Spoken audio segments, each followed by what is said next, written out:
नमस्कार दोस्तों Trump administration को लेकर एक बड़ी खबर सामने आ रही है। कल देर रात को अचानक से पता चलता है कि यूएस की जो टॉप मोस्ट स्पाई चीफ हैं, director of national intelligence Tulsi Gabbard, उन्होंने रिजाइन कर दिया। आप देख सकते हो खबर, Tulsi Gabbard to resign as US director of national intelligence. लेकिन असली बात यहां पर समझने वाली है कि क्या ट्रंप ने जानबूझकर उनको रिजाइन करवाया, क्या व्हाइट हाउस की तरफ से प्रेशर आया? क्योंकि जब से ईरान वॉर स्टार्ट हुआ है तब से ऐसा लगता है उनको साइडलाइन कर दिया गया था, क्योंकि जो विचार हैं वो शायद मेल नहीं खा रहे थे। क्योंकि यहाँ पर तुलसी गबार्ड का कुछ और सोचना था, ट्रंप एडमिनिस्ट्रेशन काफ़ी एग्रेसिव हो रही थी ईरान को लेकर, और प्रॉब्ली एक बड़ा मुद्दा रहा होगा जिसकी वजह से युवा। बाकी सब में मैं आपको बताऊंगा ऑफिशियली क्या बोला गया है, वो सब कुछ जानेंगे। चलिए शुरुआत करते हैं, लेकिन उससे पहले आप सबको बता दूं, स्टडी आईक्यू ने जो यूपीएससी कोर्स है एक नया स्मार्ट मॉडल लॉन्च किया है। मतलब अब आपकी जो यूपीएससी की तैयारी है वो स्मार्ट तरीके से होनी चाहिए, जिसके अंदर मेंटरशिप, असेसमेंट, रिवीजन, टेस्ट,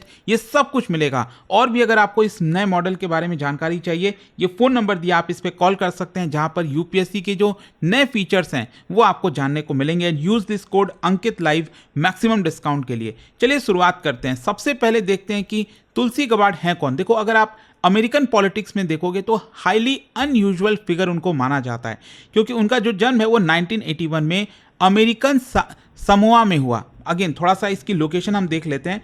ये रहा मेनलैंड अमेरिका, यूएस। लेकिन जो समोआ है वो बेसिकली आपको पैसिफिक ओशन में मिलेगा, मतलब अमेरिका से काफ़ी दूर। यहाँ पर आप देख सकते हो ये छोटे से छोटे जो आइलैंड चेन्स हैं वहाँ पर इनका जन्म होता है। और उनको जो रेस किया जाता है, बड़ा किया जाता है, वो हवाई में। अगेन इसके थोड़ा सा नदर्न साइड में हवाई जो आइलैंड्स हैं यहाँ पर उनको रेस किया जाता है, बड़ा किया जाता है। And she comes from multi cultural family. लेकिन उनका हिंदू इन्फ्लुएंस उनके ऊपर बहुत ज़्यादा स्ट्रांग था, मतलब वो रिलीजन को रिलीजियसली फॉलो करती थी। इनफैक्ट अगर आप देखोगे वो कई बार जो बयान देती थी उसमें जो हिंदू फिलॉसफी है उसका कई बार जिक्र किया जाता था। गीता की जो श्लोक्स हैं वो यहाँ पर कई बार रिसाइट करती थी। And she became the first Hindu American member of US Congress, ये आपको ध्यान रखना है। एंड इनफैक्ट अगर आप देखोगे तो यूएस स्टेट लेजिस्लेचर में she was one of the youngest women ever elected. और इसके आगे चलकर फाइनली जब ट्रंप एडमिनिस्ट्रेशन में उनको शामिल किया गया तो यूएस के इतिहास में she became the first Hindu American cabinet level official.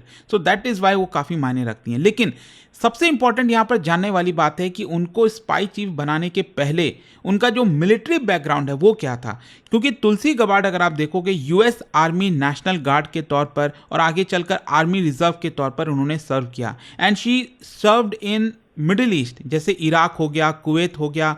और इसको देखते हुए उनकी जो रैंक है, उन्होंने लेफ्टिनेंट कर्नल की जो रैंक होती है वहाँ तक वो पहुँची। और उनका जो मिलिट्री बैकग्राउंड है इसकी वजह से उनका जो इमेज है वो as a patriotic anti war politician, critic of endless war, security focused outsider, इसके तौर पर उनकी इमेज बनने लग गई। और एक्चुअली अगर आप देखोगे इनिशियली वो डेमोक्रेट पार्टी में थी, मतलब उनका जो पॉलिटिक्स में उदय हुआ वो डेमोक्रेटिक पार्टी, जो बाइडन वाली पार्टी हो गई, ओबामा वाली पार्टी जो है, क्योंकि ट्रम्प जो है वो रिपब्लिकन पार्टी से बिलोंग करते हैं। तो डेमोक्रेट पार्टी के थ्रू जो है वो धीरे धीरे ऊपर राइज होती है। इनफैक्ट अगर आप उनका पॉलिटिकल ट्रांसफॉर्मेशन देखोगे वो काफ़ी तेज़ी से बदला है, क्योंकि इनिशियली जैसा मैं आपको बता रहा था डेमोक्रेटिक पार्टी से बिलोंग करती हैं यूएस कांग्रेसमैन फ्रॉम हवाई, और आगे चलकर वाइस चेयर बनाया गया था उनको डेमोक्रेटिक नेशनल कमेटी का। और इनिशियली उनको ऐसा बताया जाता था कि वो प्रोग्रेसिव डेमोक्रेट हैं, लेकिन आगे चलकर उनके जो विचार हैं वो डेमोक्रेट से थोड़ा सा अलग आपको देखने को मिलेंगे। स्पेशली 2016 में वो काफ़ी फेमस हुई थी, क्योंकि डेमोक्रेटिक नेशनल कमेटी से उन्होंने रिजाइन कर दिया और जो प्रेसिडेंशियल इलेक्शन होता है उसमें हिलरी क्लिंटन को सपोर्ट करने के बजाय बर्नी सैंडर्स को वो सपोर्ट करने लगे। अब समझिए, हिलरी क्लिंटन, अगर आपको याद होगा 2016 में जो प्रेसिडेंशियल इलेक्शन हुआ था अमेरिका में, उसमें एक तरफ ट्रंप थे रिपब्लिकन पार्टी से और दूसरी तरफ हिलरी क्लिंटन। ऑल्दो ट्रंप ये चुनाव जीत जाते हैं 2016 वाला, आपको याद होगा। तो यहाँ पर बर्नी सैंडर एज इंडिपेंडेंट के तौर पर हो रहे थे, तो उन्होंने बर्नी सैंडर्स को जो है सपोर्ट किया। एंड इसकी वजह से उनका ट्रांसफॉर्मेशन आपको देखने को मिलेगा एज एंटी एस्टैब्लिशमेंट फिगर। और उनको काफ़ी क्रिटिसाइज भी किया जाता था, मतलब जो उनके विचारधारा वगैरह थे वो कई लोगों को पसंद नहीं आते थे। क्योंकि अगर आप देखोगे ना, मतलब continuously criticise US military intervention. Basically वो कहती थी कि नेटो का एक्सपेंशन नहीं होना चाहिए, रिजीम चेंज जो वॉर्स है वो नहीं होनी चाहिए, इंटेलिजेंस एजेंसीज जो है उसको क्रिटिसाइज करती थी। मतलब एक तरह से आप ये समझिए जो अपनी पार्टी थी, उनकी खुद की जो पार्टी थी डेमोक्रेटिक पार्टी, उनके विचार के विपरीत जाती थी वो। फिर आगे चलकर अब देखिए क्या होता है, वो डेमोक्रेट पार्टी से थोड़ा सा अलग हो जाती हैं, वो जो पॉलिटिक्स चल रही थी उसको खिलाफ जाती हैं, उसके अगेंस्ट रहती हैं, उसके क्रिटिसाइज करती हैं और काफ़ी ज़्यादा कंजर्वेटिव मीडिया में दिखती हैं। मतलब जो रिपब्लिकन पार्टी से जुड़े हुए लोग थे उनके विचारधाराओं के साथ वो ज़्यादा जुड़ने लग गई और फाइनली 2024 में उन्होंने डोनाल्ड ट्रंप को सपोर्ट किया, रिपब्लिकन पार्टी को ज्वाइन कर दिया और जब ट्रंप यहाँ पर दूसरी बार राष्ट्रपति बने तब उनको फरवरी 2025 में जो है डायरेक्टर ऑफ नेशनल इंटेलिजेंस का पद दे दिया। अब क्वेश्चन ये आता है कि ये डायरेक्टर ऑफ नेशनल इंटेलिजेंस है क्या। मैं पहले आपको ये बता दूं, it is one of the most powerful security position in America. देखिए क्या होता है कि जो सितंबर 11 वाला अटैक था, 9/11 जिसको कहते हैं, ट्विन टावर पर अटैक हुआ था, तो उस अटैक के बाद जो है ये ऑफिस को क्रिएट किया जाता है और इसका मेन गोल क्या था, डीएनआई क्रिएट करने का, ताकि अमेरिका में जितनी भी इंटेलिजेंस एजेंसीज हैं, मतलब एक्चुअली 9/11 जो अटैक हुआ उसमें इंटेलिजेंस एजेंसीज का फेलियर माना जाता है, क्योंकि कहने के लिए तो अमेरिका में बहुत बड़े बड़े इतने सारे इंटेलिजेंस एजेंसीज हैं, तो वो कर क्या रहे थे। इसको देखते हुए डीएनआई बनाया गया था ताकि उनके बीच में कोऑर्डिनेशन किया जा सके, चाहे वो सीआईए है, एनएसए है, डीआईए है, एफबीआई इंटेलिजेंस ब्रांच हो गई, नेशनल जियो स्पेशल इंटेलिजेंस एजेंसी हो गई, इस तरह के 18 इंटेलिजेंस एजेंसीज हैं टोटल, तो उनके बीच में कोऑर्डिनेशन हो, इसके लिए ये डीएनआई बनाया गया था। और मैं आपको बता दूं, जो भी डायरेक्टर ऑफ नेशनल इंटेलिजेंस होता है अमेरिका में, वो डायरेक्टली प्रेसिडेंट को एडवाइस करता है कि क्या करना चाहिए, जो इंटेलिजेंस गैदरिंग है उसको कोऑर्डिनेट करता है, जो नेशनल थ्रेट असेसमेंट है उसको देखता है, और साथ ही साथ जो सिक्योरिटी पॉलिसी होनी चाहिए अमेरिका की उसके ऊपर ध्यान देता है। तो इसकी वजह से आप देखिए क्या है कि अमेरिका में अगर कुछ भी हो रहा है, चाहे वो counter terrorism, cyber security, foreign intelligence, जो भी चर्चा होती है ना, उसके सेंटर में आपको डायरेक्टर ऑफ नेशनल इंटेलिजेंस देखने को मिलता है। तो that is why Tulsi Gabbard का जो पोजीशन था वो काफी स्ट्रांग था। अब लेकिन क्या हुआ कि जब ट्रंप ने उनको डीएनआई का पद संभालने के लिए दिया तब काफ़ी क्रिटिसाइज भी किया जा रहा था। क्यों? सबसे पहला तो ये था कि उनका जो इंटेलिजेंस एक्सपीरियंस है वो काफ़ी कम था। ऑल्दो उन्होंने मिलिट्री एक्सपीरियंस गेन किया हुआ था, कांग्रेस में वो थी, वो उनको एक्सपोजर था, लेकिन जो सीआईए की लीडरशिप का एक्सपीरियंस होता है वो उनके पास नहीं था। इंटेलिजेंस ऑपरेशनल का जो एक्सपीरियंस होना चाहिए, ब्यूरोक्रेटिक इंटेलिजेंस मैनेजमेंट का बैकग्राउंड होना चाहिए, जनरली डीएनआई उसी को बनाया जाता है, लेकिन ये सारे एक्सपीरियंस उनके पास नहीं थे। और इसी की वजह से कई सारे जो पहले के इंटेलिजेंस ऑफिशियल्स थे उनका मानना था कि डीएनआई रोल में बहुत सारी चीज़ों की रिक्वायरमेंट होती है, आपके पास काफ़ी डीप में इंस्टीट्यूशनल एक्सपीरियंस होना चाहिए, यहाँ पर जो नॉलेज है क्लासिफाइड सिस्टम की वो होना चाहिए, कोऑर्डिनेशन एक्सपर्टाइज आपके पास होनी चाहिए। तो वो सब चीज़ें मिसिंग थी तुलसी गबार्ड में और इसीलिए काफ़ी क्रिटिसाइज किया जाता था। इनफैक्ट मैं आपको बताऊं तो जब उनको अपॉइंट किया गया तो सब लोगों ने 2017 का किस्सा याद दिलाया, सीरिया कंट्रोवर्सी। एक्चुअली हुआ क्या था कि वो सीरिया गई थी 2017 में और बशर अल असद से उन्होंने मुलाकात की। अब देखिए, अमेरिका बशर अल असद के खिलाफ था क्योंकि बशर अल असद तो पार्टनर थे पुतिन के, रशिया के। तो यहाँ पर बहुत से जो अमेरिकन्स हैं वो काफ़ी नाराज़ हुए थे कि वो बशर अल असद से क्यों मिली, क्योंकि बशर अल असद के ऊपर आरोप था केमिकल अटैक का, ह्यूमन राइट्स वायलेशन का। तो क्रिटिक्स का एक तरह से आर्गुमेंट ये था कि देखिए वो डिक्टेटर्स को लेजिटिमाइज कर रही हैं, जो रशिया का नैरेटिव है वो चलाने की कोशिश कर रही हैं। इनफैक्ट जब रशिया यूक्रेन का पूरा कंसर्न चल रहा था, जो पूरा वॉर चल रहा है, तो उसको लेकर भी उन्होंने क्रिटिसाइज किया कि नेटो की बात जो कर रहे हैं यूक्रेन, ये गलत है, नहीं होना चाहिए, नेटो एक्सपैंड नहीं होना चाहिए। यूएस का जो इन्वॉल्वमेंट है यूक्रेन में उसको भी उन्होंने क्रिटिसाइज किया।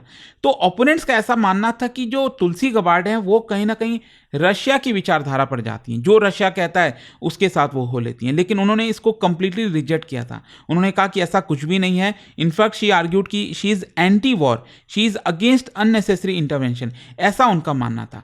खैर जो भी है, यहाँ पर क्वेश्चन ये भी आता है कि जब वो डायरेक्टर ऑफ नेशनल इंटेलिजेंस थी, जब उनको बनाया गया, 15 महीने का पूरा जो कार्यकाल था, उसमें वो कैसा परफॉर्म की। देखो सबसे, और उसको लेकर भी काफ़ी कंट्रोवर्सीज हैं। सबसे पहला है down sizing of intelligence bureaucracy. यहाँ पर तुलसी गबार्ड को, इनफैक्ट ट्रम्प को भी ये लगता था कि बहुत से लोगों को फालतू का अपॉइंट किया हुआ है ऑफिस में, जो कि कोई मतलब नहीं बनता है, फालतू के खर्चे होते हैं, तो उन सबको फायर कर दो, निकाल दो। तो उन्होंने एक्चुअली यहाँ पर डाउन साइजिंग कर दी। उनका मानना था कि जो इंटेलिजेंस सिस्टम है अमेरिका का, वो पॉलिटिसाइज हुआ है, बहुत ज़्यादा ओवरली ब्यूरोक्रेटिक है, अनअकाउंटेबल है। तो उन्होंने स्टाफ्स की कटिंग स्टार्ट कर, मतलब हटाना स्टार्ट कर दिया लोगों को, एजेंसीज को रीस्ट्रक्चर किया, डुप्लीकेशन को रिड्यूस कर दिया। तो एक प्रकार से इसको लेकर काफ़ी क्रिटिसाइज किया जा रहा था। फिर दूसरा यहाँ पर डीप स्टेट का नैरेटिव, जैसे ट्रंप मानते थे वैसे ही तुलसी गबार्ड का भी मानना था कि जो इंटेलिजेंस एस्टैब्लिशमेंट है वो काफ़ी पॉलिटिकली बायस्ड है, बाइडन के साथ है, डेमोक्रेटिक पार्टी के साथ है। तो उन्होंने प्रॉमिस किया कि मैं वापस से चीज़ों को रिस्टोर करूंगी, ट्रांसपेरेंसी बढ़ाऊंगी, पॉलिटिसाइजेशन को रिड्यूस करूंगी। तो सपोर्टर्स एक प्रकार से ये प्रेस किया करते थे कि वो एक्चुअल में इंटेलिजेंस जो एलिट्स हैं वो उसके खिलाफ हैं। लेकिन क्रिटिक्स का आर्गुमेंट ये था कि ये जानबूझकर चीज़ों को पॉलिटिसाइज किया जा रहा है, इंटेलिजेंस एजेंसीज के साथ पॉलिटिसाइज नहीं करना चाहिए, उनको अपना काम करते रहना चाहिए। तो इसी की वजह से आई होप आप समझ रहे हो कि क्यों पूरा जो टर्बुलेंट टाइम आपको देखने को मिलेगा। अच्छा, यहां पर अब सबसे बड़ा जो टर्निंग पॉइंट आता है वो है ईरान कॉन्फ्लिक्ट, जिसकी वजह से ऐसा बताया जा रहा है कि उनको बाहर किया गया है। क्योंकि यहां पर कॉन्टेक्स्ट समझिए, ट्रंप एडमिनिस्ट्रेशन बहुत हार्ड लाइन ले चुके हैं ईरान वॉर को लेकर, ईरान को लेकर, और यहाँ पर टेंशन्स लगातार बढ़ता जा रहा है क्योंकि ईरान का मिसाइल प्रोग्राम, न्यूक्लियर कंसर्न, ये सारी चीज़ें हैं। लेकिन तुलसी गबार्ड का जो इंटेलिजेंस असेसमेंट है वो ये कहता है कि ईरान को लेकर अभी हमें उतनी चिंता नहीं करनी चाहिए। उनका ऐसा मानना था कि जो लॉन्ग टर्म थ्रेट है ऐसा कुछ भी नहीं है, जो इमीडिएट एविडेंस है वो सपोर्ट नहीं करते हैं जो ट्रम्प के बाकी लोग कहते हैं। और यही चीज़ आपको जो IEA है, that is international atomic agency, ठीक है, तो वो भी तो यही कहती है। जो बेसिकली ट्रम्प ये कह रहे हैं कि ये लोग न्यूक्लियर बॉम्ब बनाने वाले थे ईरान, और इसको देखते हुए हमें उसको कंट्रोल करना था, लेकिन बाकी की एजेंसीज कहती हैं कि अभी ऐसा कोई प्रूफ है नहीं। तो वही चीज़ तुलसी गबार्ड की तरफ से भी आ रहा था। लेकिन व्हाइट हाउस क्या मानता, क्या ट्रंप इस चीज़ से एग्री करते? बिल्कुल नहीं करते। और इसी की वजह से यहाँ पर इतना ज़्यादा प्रॉब्लम हुआ है। और अगर आप देखोगे तो यहाँ पर सबसे बड़ा प्रॉब्लम यही चीज़ आ रहा है कि पॉलिटिसाइजेशन किया जा रहा है। कई लोग क्रिटिसाइज कर रहे हैं ट्रंप को कि यहाँ पर ट्रंप तुलसी गबार्ड को, डायरेक्टर ऑफ नेशनल इंटेलिजेंस को, अपना काम नहीं करने दे रहे हैं। अगर इसी तरह से प्रेशर बनाते रहेंगे तो जो DNI है वो कैसे मतलब बाईपार्टीजान होकर खुद से सही तरीके से, ट्रूथफुल तरीके से जो है अपना काम कर पाएगी। तो इसकी वजह से काफ़ी इश्यूज आ रहा था। अच्छा, यहाँ पर अब लास्ट में क्वेश्चन आता है कि क्या उनको फोर्सफुली आउट किया गया? देखो, ऑफिशियली अगर आप देखोगे तो तुलसी गबार्ड का जो स्टेटमेंट आया है, उन्होंने सबसे पहले तो ट्रंप को थैंक यू बोला ये अपॉर्चुनिटी देने के लिए। साथ ही साथ उन्होंने यहाँ पर रीज़न बताया है कि यहाँ पर जो मेरा कार्यकाल है वो 30 जून के बाद एंड हो जाएगा, बिकॉज उनके जो हस्बैंड है अब्राहम, तो वो यहाँ पर डायग्नोज हुए हैं extremely rare form of bone cancer से। तो इस कैंसर की वजह से उनको अपने हस्बैंड को ज़्यादा टाइम देना चाहिए, एंड इसी की वजह से वो यहाँ से रिज़ाइन कर रहे हैं। लेकिन अनऑफिशियली अगर आप देखोगे तो यहाँ पर साफ साफ आ रहा है US spy chief Tulsi Gabbard resign under pressure from white house. वही जो ईरान वॉर को लेकर जो मतभेद हैं, जो इश्यूज़ हैं, तो ये एक बहुत बड़ा कारण आपको देखने को मिलेगा। लेट्स सी अब आगे क्या होता है। बट अगेन आप देखोगे भारत के एंगल के थ्रू, तो यहाँ पर भारत के प्रति काफ़ी सॉफ्ट कॉर्नर था। वो इंडिया US टाइज को और ज़्यादा सपोर्ट किया करती थी, इंडो जो पैसिफिक कॉपरेशन है वो फेवर किया करती थी, कल्चरली काफ़ी क्लोज थी भारत के, और यहाँ पर इस्लामिस्ट एक्सट्रीमिज्म के खिलाफ भी वो काफ़ी ज़्यादा बोलती थी। So that is why in fact अगर आप DNI के पोजीशन पर देखोगे तो उन्होंने भारत भी विजिट किया था। लेकिन अगेन वो जा रही हैं, ऐसा नहीं है कि US और इंडिया के रिलेशन एकदम ख़राब हो जाएंगे, ऑल्दो जो ख़राब करना था वो ट्रंप ने कर ही दिया है। बट लेट्स सी अब आगे इसके क्या होता है। बट आई होप कि ये जो खबर आ रही थी इसके बारे में, आई होप अब आपको समझ में आ गया होगा। और जाने से पहले एक बहुत ही इंटरेस्टिंग क्वेश्चन, क्या आप बता सकते हो यहाँ पर 2 स्टेटमेंट दिया है प्रेसिडेंट ऑफ यूनाइटेड स्टेट्स को लेकर। 2 स्टेटमेंट है, कौन सा करेक्ट होगा? उसका जो राइट आंसर है आप सब जानते हैं, मेरे इंस्टाग्राम पर तो मिलेगा ही, वहाँ पर अगर आप कोई बात नहीं, टेलीग्राम से ले सकते हैं इसका सही उत्तर। और दोस्तों, जैसा मैंने आपको बताया, अगर आप UPSC की तैयारी कर रहे हैं, कोई भी बैच चाहते हैं, आपको बस यूज़ करना है ये कोड अंकित लाइव मैक्सिमम डिस्काउंट के लिए। और अभी स्टडी IQ पर smart model UPSC batch start हुआ है, जिसमें आपका असेसमेंट हो गया, मेंटरशिप हो गया, रिवीजन हो गया, टेस्ट हो गया, ये सारी चीज़ें कवर की जाएंगी हमारे PTY बैच में। तो ये फ़ोन नंबर है, कोई भी अगर आपको डाउट है, प्रॉब्लम है, इस पर कॉल कर लीजिए, मेरी टीम आपको गाइड कर देगी। स्टडी IQ IAS, आपका सिलेक्शन हमारा मिशन।